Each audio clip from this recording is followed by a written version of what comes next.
Et nous passons la parole maintenant à l'organisateur de la séance, qui est Jean-Pierre Cossat.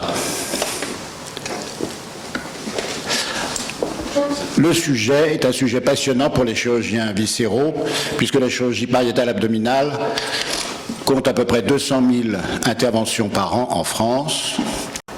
Il semble que l'utilisation de la chirurgie cœlioscopique ait diminué le nombre d'éventrations, mais nous n'avons pas de chiffres à ce sujet. Le nombre et la gravité, nous n'avons pas de chiffres à ce sujet. Je laisse à Jean-Pierre de présenter je laisse la présentation de la séance à Jean-Pierre qui l'a organisée dans le cadre d'un groupe de travail qui s'appelle MESH. Comment ? Club Ernie. Donc le Club Ernie, voilà. Bien, merci Philippe, merci Hubert de me donner l'occasion d'animer cette séance qui effectivement est une séance très, très tendance, je crois, à la fois dans sa diffusion. Les e-séances aujourd'hui, c'est la mode, il peut y avoir des petits aléas, mais c'est quand même la tendance. Et puis le sujet, dans la chirurgie pariétale, tu l'as dit, 200 000 interventions par an, et bien je dirais que la hernie ventrale fait figure de la petite sœur à côté de la hernie inguinale, mais c'est la petite sœur turbulente.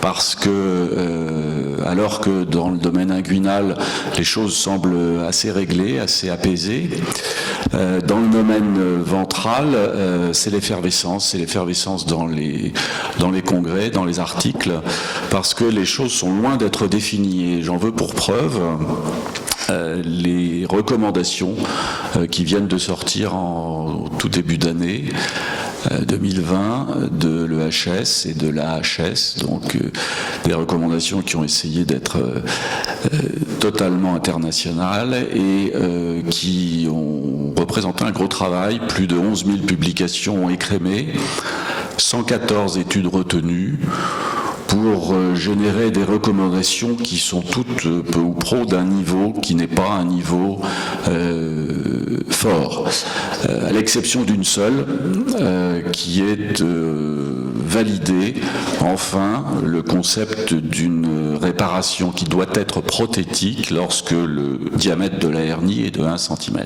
de plus d'1 cm. Alors, ça c'est un point, mais il était relativement connu.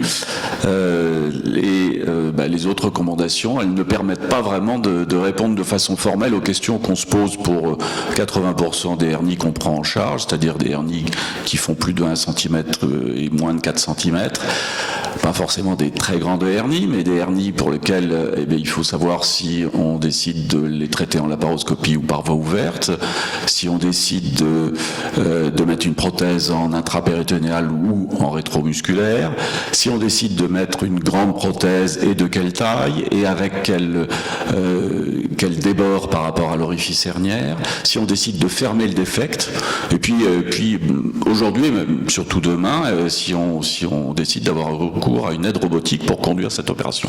Toutes ces questions aujourd'hui, elles sont en suspens, on n'a pas de réponse, et je crois que si on n'a pas de réponse, c'est parce que cette petite sœur turbulente, en fait, elle est peut-être promise à un avenir de réflexion encore plus étoffé que le domaine de la hernie inguinale, parce que il n'y a globalement pas de hernie ventrale pareille. Elles dépendent bien sûr du morphotype du patient, elles dépendent bien sûr du diamètre du défect, elles dépendent de l'existence ou non de plusieurs orifices, elles dépendent de plusieurs facteurs.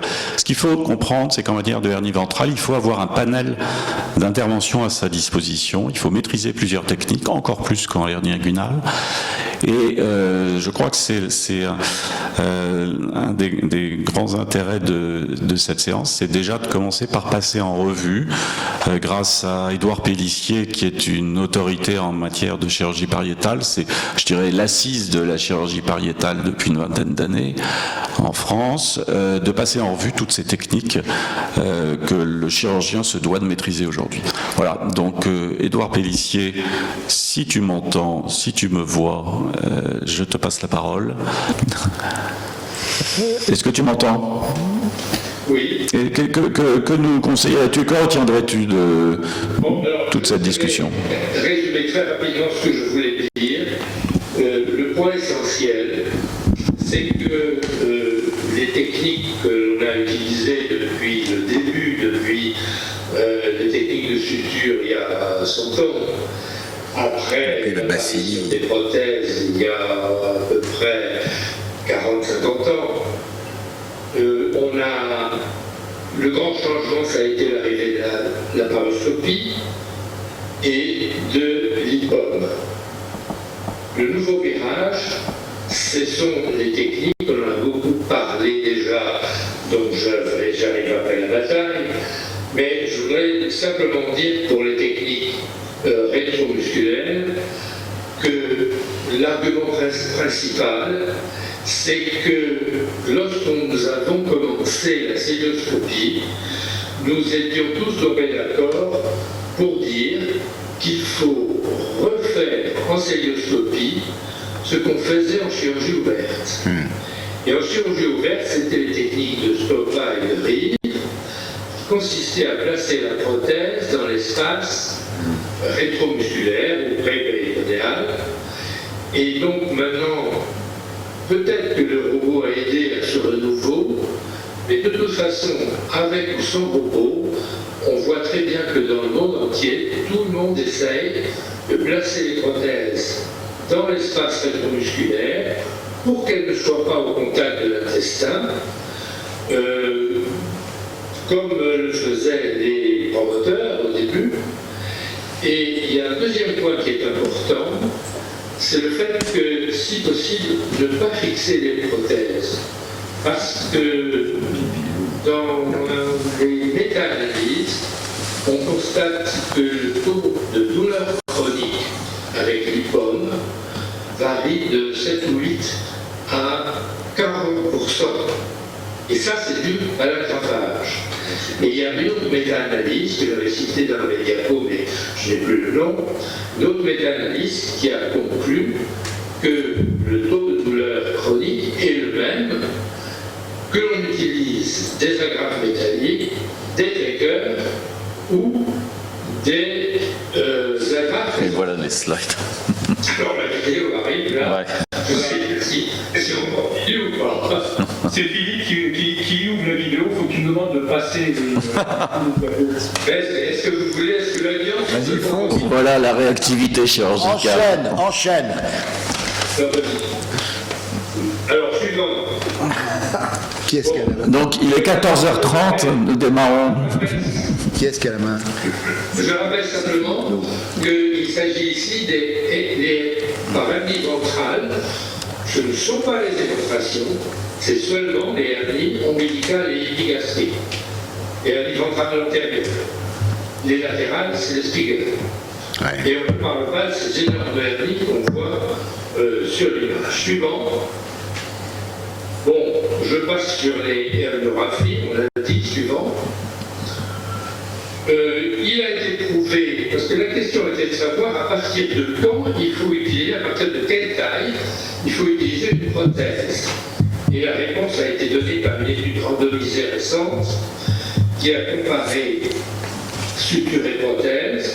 Et vous voyez que le taux de récidive est de 12% pour la suture et 4% pour les prothèses. C'est encore trop d'ailleurs. Suivant. 12%, c'est pas beaucoup. Le minimum de technique prothétique, c'est ce qu'on appelle le cadre poste. C'est facile à comprendre, on ne va pas insister, suivant. Après, pour concurrencer l'arrivée de la cellule, Ça, c'était pas mal. les gens ont... Oui, c'est beaucoup de matériel quand même, hein. C'est épais. Et je vous Oui. propose de Mais passer c'est pas aussi mal. sur le plug et sur le PHS qui ne me paraissent pas très adaptés. Suivant. Il y a eu ensuite ces prothèses rondes transorificielles qui ont un anneau mémoire de forme. Certaines avaient une bandelette pour les fixer. Elles ont, théoriquement, elles doivent être placées dans l'espace extra-péritonéal. Mais le plus souvent, elles sont dans l'intra-péritonéal et elles ont les mêmes inconvénients que l'IPOM. Suivant. Une petite prothèse astucieuse, mais qui présente les mêmes inconvénients, avec un ballonnet gonflable. On déploie la prothèse et on retire le ballonnet après. Suivant. Oui, ça c'est, oui. À côté de ça, il y avait, Comme les trocards ballonnés. c'est un survol, il y avait la technique d'Alexandre qui est adaptée encore possible aujourd'hui pour des grosses hernies, mais plus du tout pour les petites hernies. Suivant. Alors l'IPOM, on en a beaucoup parlé. Suivant, il y a des avantages. Il y a l'avantage cosmétique évident, et il y a deux avantages proprement chirurgicaux qui ont été démontrés dans des méta-analyses. D'une part, il y a moins de sepsis qu'en chirurgie ouverte, et la durée d'hospitalisation est plus courte. Mais il y a des inconvénients. Le taux de douleur chronique, je vous l'ai dit tout à l'heure, est de 7 à 41% dans la littérature, et ceci même avec les agrafes résorbables. Ça se conçoit parce que les agrafes résorbables, si elles ont traumatisé un nerf, ça va provoquer un névrome, et donc des douleurs. Il y a aussi des publications d'adhérence intestinale et des complications qui vont avec, je n'insiste pas. Une étude relativement récente a montré qu'il y avait plus de complications en cas de relaparoscopie après une IPOM. Suivant. Donc je répète ce que j'ai dit tout à l'heure, il faut appliquer en chirurgie endoscopique ce qu'on faisait en chirurgie ouverte. La prothèse est séparée de l'intestin par le feuillet postérieur et le périntoire. Suivant. Alors tout le monde s'y est mis.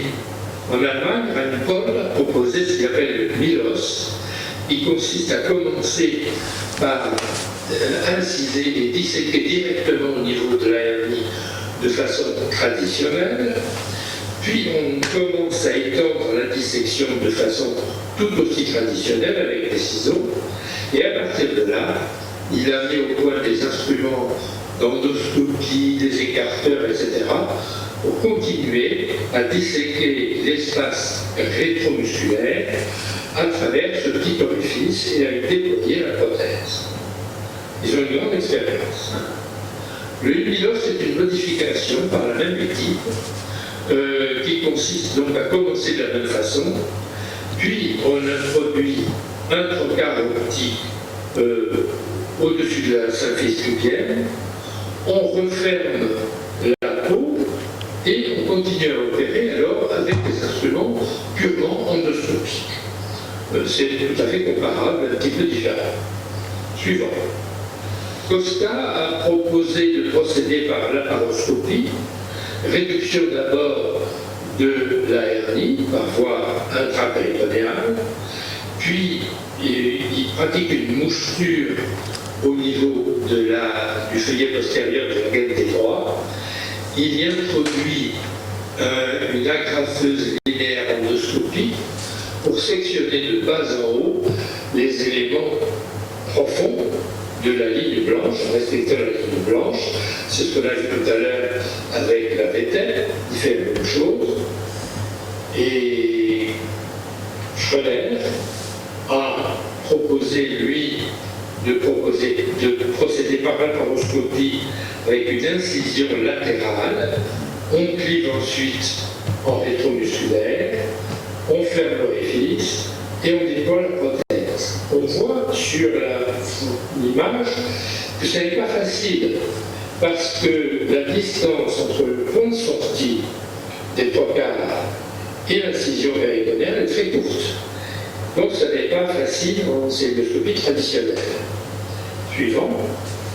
Donc c'est pourquoi Muissom a proposé de procéder avec le robot qui facilite les gestes, même lorsque la distance est courte, mais sinon c'est exactement la même technique.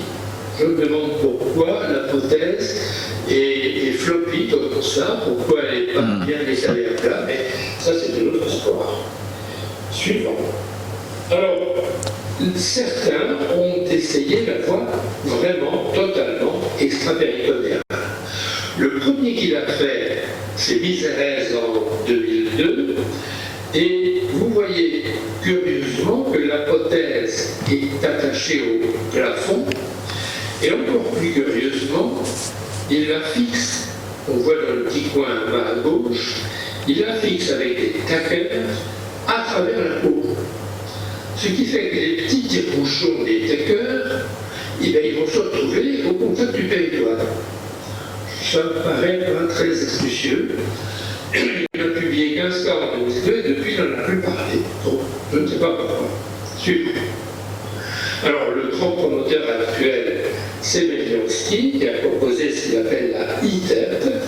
I, ça ne veut pas dire endoscopique ou électronique, ça veut dire enhanced. Enhanced, ça veut dire élargi. C'est une voie d'abord élargie de la TEP qui a été proposée par un de ses assistants il y a quelques années déjà pour faire la TEP de la ligne inguinale. Donc ça donne une large voie d'abord. Vous voyez que le malade est très cassé sur la table, ça ne doit pas être très confortable.